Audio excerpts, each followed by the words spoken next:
Shalom saudara, haleluya, selamat datang ke siri pembelajaran apologetik. Kiranya kasih karunia dan damai sejahtera melimpahi Anda oleh pengenalan akan Allah dan akan Yesus Tuhan kita. Kita berada dalam siri kematian dan kebangkitan Yesus. Soalan yang sangat penting, bolehkah Tuhan mati? Menurut 1 Timotius bab 6 ayat yang ke-16, Tuhan tidak takluk kepada maut. Kalau Tuhan tidak takluk kepada maut, maka Tuhan tidak akan mati. Tidak pernah mati dan tidak boleh dimatikan. Kalau begitu, Yesus tidak boleh jadi Tuhan. Kerana Yesus pernah mati atau dimatikan. Padahal Tuhan tidak boleh mati. Lalu bagaimana kita menjelaskan kematian Yesus dengan ketuhanannya? Kita harus tahu bahawa Yesus memiliki dua sifat, iaitu sifat keilahian dan sifat kemanusiaan. Dari asalnya, Yesus adalah Tuhan. Ingat, dalam Yohanes bab 1 ayat yang pertama berkata, pada mulanya adalah firman. Firman itu bersama-sama dengan Allah dan firman itu adalah Allah. Ya, saudara, firman itu adalah Allah. Yesus adalah Tuhan. Ini tidak akan berubah dari dulu, sekarang, dan sampai selama-lamanya. Sifat ketuhanan Yesus tidak akan berubah. Nah, selepas itu, ayat yang ke-14 berkata ini. Firman itu telah menjadi manusia dan diam di antara kita. Maka lihatlah saudara, firman itu yang adalah Allah.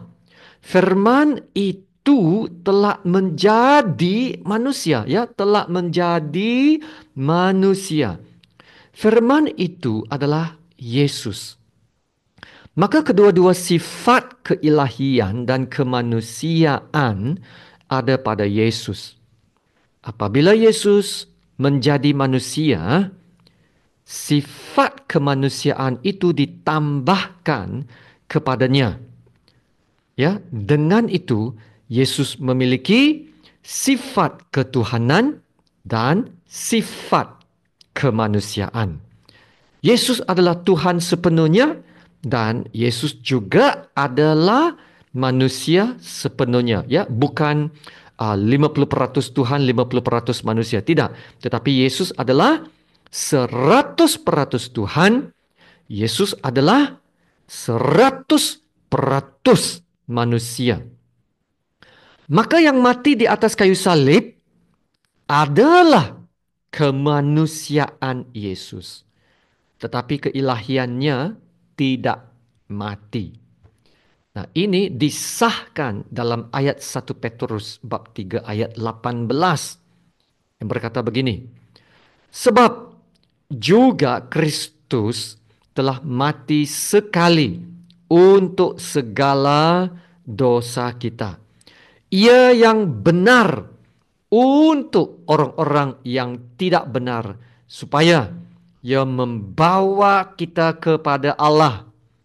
Ia yang telah dibunuh dalam keadaannya sebagai manusia, tetapi yang telah dibangkitkan menurut roh. Yang mati adalah kemanusiaan Yesus, tetapi keilahiannya tidak mati.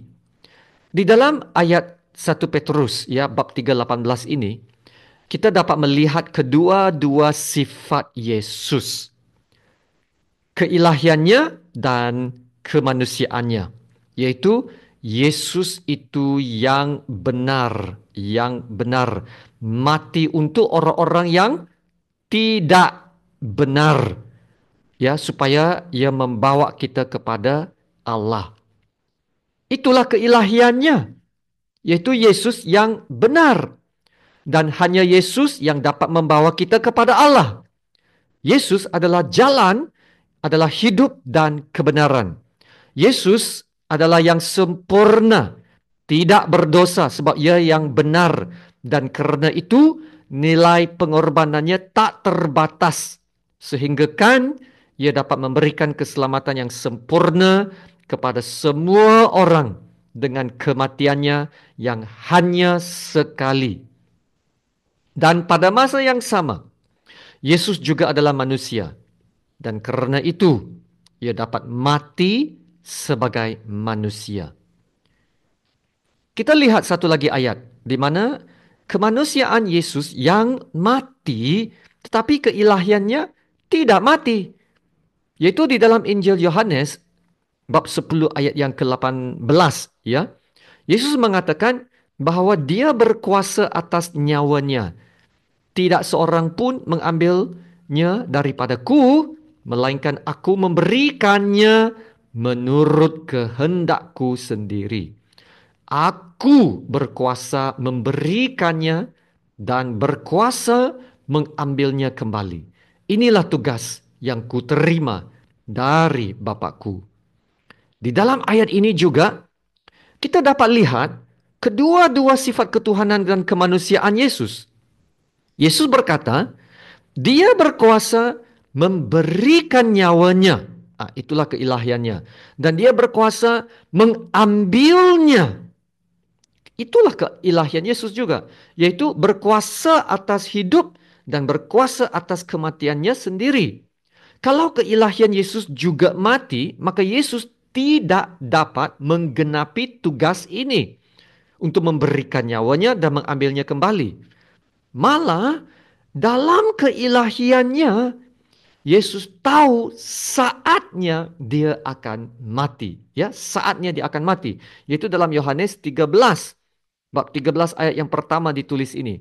Sementara itu sebelum hari raya Paskah mulai, Yesus telah tahu bahawa saatnya sudah tiba untuk beralih dari dunia ini kepada Bapa. Ya saudara, inilah yang luar biasa. Manusia tidak boleh tahu saat kematiannya. Tapi Yesus tahu. Itulah keilahian Yesus yang menunjukkan kemahatauannya. Dia merencanakan bahawa kematiannya akan jatuh pada hari raya Paskah, seperti mana setiap tahun akan diadakan korban untuk mendapat pengampunan dosa. Dan Yesus adalah penggenapan Paskah dengan menjadi anak domba Allah yang menghapus dosa dunia. Haleluya. Maka saudara, yang mati di atas kayu salib adalah kemanusiaan Yesus. Dalam 1 Petrus bab 2 ayat 24 berkata, ia sendiri telah memikul dosa kita di dalam tubuhnya di kayu salib, supaya kita yang telah mati terhadap dosa, hidup untuk kebenaran. Oleh bilur-bilurnya, kamu telah sembuh. Yesus harus menjadi manusia, supaya hanya sebagai manusia, Yesus boleh mati untuk menanggung segala dosa manusia. Pengorbanan Yesus adalah sempurna.